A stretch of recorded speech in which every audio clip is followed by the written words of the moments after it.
Hello, YouTube. Maybe Happy New Year. This might be, most likely is, going to be the first video of 2026. In this video, we're going to be checking out the Apogee DynaStar Snarky model rocket kit.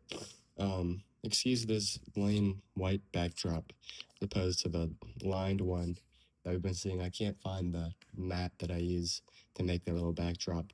But anyways, this rocket seemed pretty interesting. I saw it on the Apogee Instagram. They're really efficient at pumping out Instagram posts, I'll tell you. Kind of hard to see. You can see it on the card. This rocket kind of looks like a plane, like a drone. Like it says aerial drone. It kind of just looks like a fighter jet type thing. It has like a intake vent at the bottom, which I think is just for the design. Um, but I'm really curious just about this rocket in general, which is why I got it. So let's unpack it and see what the components look like. Okay, as far as parts go, this kit does have a lot. We got two of these body tubes. This is a fairly big diameter, but they're not super thick wall. I wonder, that's like an inch or two. That's definitely more than an inch. That's like 2 inches. It's a pretty thick, solid mid-power sized rocket. Interestingly though, this rocket, they're not going to go together like this. What I saw is you like cut one of them like diagonally, and that's what makes for like the scoop air intake thing. Here we have this nose cone. It has these cool lines on it. This is a very solid, hefty nose cone, actually. Very nice quality feel to it. Also interesting, there's like a notch there. I wonder what role that might play, if anything. Or if that's just remnant from the mold in some way.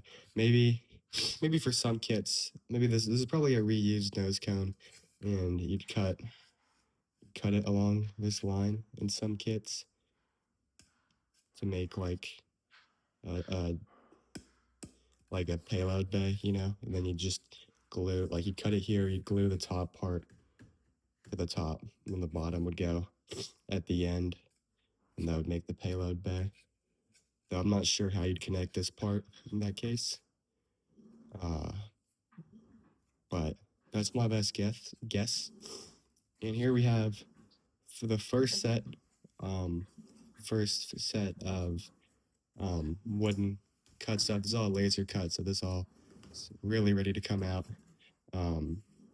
It's not plywood, either like a very thick balsa. This might be I think this is balsa. This feels a little bit too soft to be basswood. Definitely not plywood.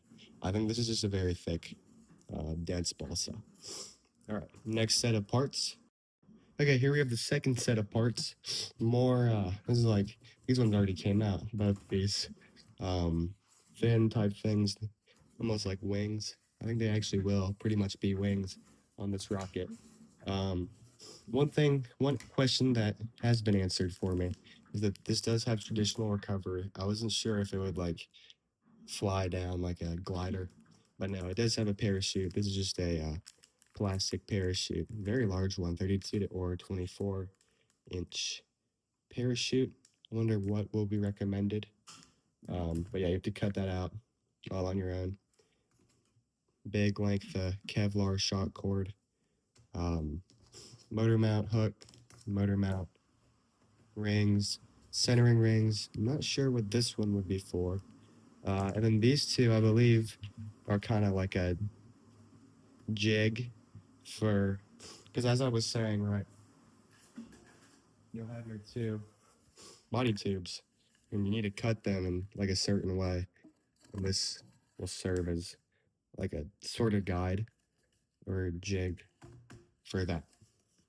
Now looking at the papers and documents it came with, pretty nice info card, tells you all you need to know.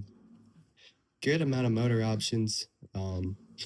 All these Estes ones doesn't really go super high on any of these, which is not a surprise. I believe this mouth is going to give it some crazy drag, but lots of detail.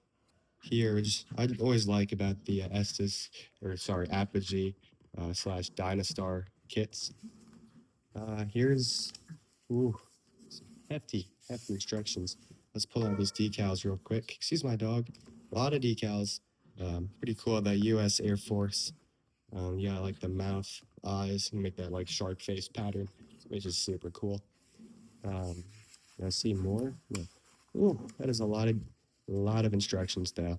Um, all the parts. I mean, these decals. You got some jigs. Oh, you got a lot of jigs and like cutouts and stuff. Excuse my dog again. Sorry. Free rocket stand. I believe that code is universal. So if you want to go get a 24mm rocket stand on a purchase of $35 or more, feel free to use that. And it hasn't expired yet, which is awesome. I got a whole year. A lot of instructions, very in depth. Tells you how to mark. Yeah, you see, explains how you're going to use this. This is like a marking guide to cut the body tube. So that's going to be a pretty crucial step. But glad they're very thorough on the details. You get a second. I think it's identical. So yeah, you get. And this one I think is a copy. So yeah, you got one to hold on to, just in case. It's sweet. You get another set of these. Very nice of them to include 2 sets of the cutting, the tube marking guides and stuff. It's very nice of them. But yeah, very detailed, very detailed instructions. This is a total of 12 pages, front and back. Really great. Always can trust like rockets made by Apogee to have very thorough instructions. Always a great part about their kits. So yeah, let's get on to the build, I guess. I'm really excited to see how this rocket comes out. It's gonna look super cool. And I think it's gonna be a very unique build as well. So yeah, you're gonna have to see me build on my gross little table. But yeah, sorry about that. But enjoy the build. Hey guys, it's voice over me here. First, we're going to be prepping the fins.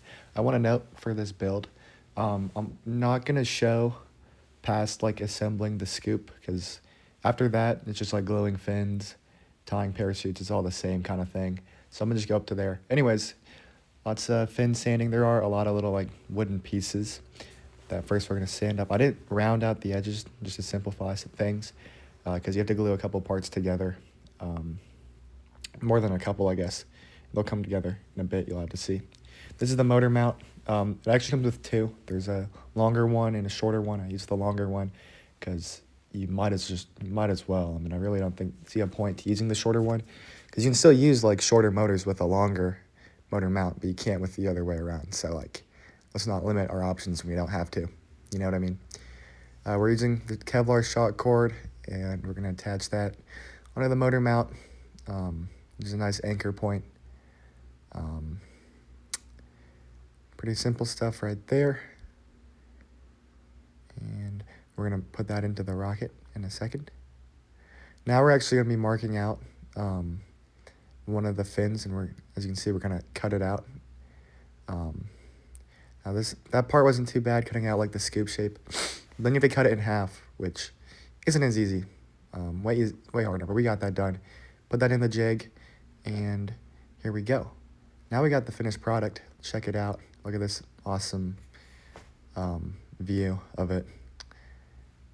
This is such a sick rocket. You can see where all the different fin assemblies went together. You can see the scoop, all the cool decals. About to turn it over now to non-voice over me. Okay, so our rocket is now all complete. And I mean, there's not really much to say other than the thing looks sick. Like, this is awesome looking. This is like one of the coolest rockets I've ever built, which I think I said that about the last one I built. So, really going up. Really unique design. I'm probably going to just be like rehashing some things I covered in like the voiceover of the build. All the sticker decals went on real nice and easy. nose cone, all like the paint stuck well. It's definitely very like it's a complex build. It's not really a beginner build. Like the fin profiles, okay, like the fins coming together is actually pretty simple to put on since it comes with like alignment jigs, like so, like these, which really just helped with the gluing process. It made it really not a challenge at all. This big piece, like cutting it and gluing it onto here, it's a little bit finicky, but with an ample amount of wood glue, you can get it to work quite well. Like it's on and it's solid. It's really great. And I mean, yeah, it's a really cool rocket. Looks like a drone fighter jet. Like it's awesome. The one complaint I will have to have, Kevlar shock cord is nice. The parachute is trash. Like I don't even have it on because it's like the kind that you have to cut out. And that's like one thing, but the like stoppers that are like meant to hold the shroud lines of the parachute tore while I was building it. Like that's how thin they were. It was really nothing. And that's kind of disappointing to see. But I'm glad I found out while I was building it rather than, while I was launching this rocket and it was coming down and like the parachute just like popped off, you know what I mean? I'm definitely gonna have to order like a nicer nylon parachute. So that's kind of a disappointment. But I mean, besides that, it's been a really fun build. Like it's lasted quite a while, which is nice. Um, the product, I mean, come on, this this looks sick. Like, this is just awesome. Like a display piece as a rocket. I can't wait to see how this launches because it's gonna be really unique. It has the launch lug in here, which is really nice. It's like not distracting at all. Um, I wonder how precise like it was to get this all like stable, or if it will like veer like a certain direction, like will it like tilt one way or another way. I'm curious to see that. I'm really curious to see the thing launch. Um, this is a really cool rocket. It does give you two options for the motor mount, I'll note. But if I were you, I would just go with the longer one, just because like you can always put a stopper in there, always put like a retainer ring. So it's just like, just go with the longer, deeper one. Um, don't restrict your options when you don't have to. That's, you know, my 2 cents. But yeah, this is a really cool rocket, guys. Thank you for watching. I hope you enjoyed. And soon, I'm gonna have a big launch. We're gonna be launching this guy. So stay tuned for that.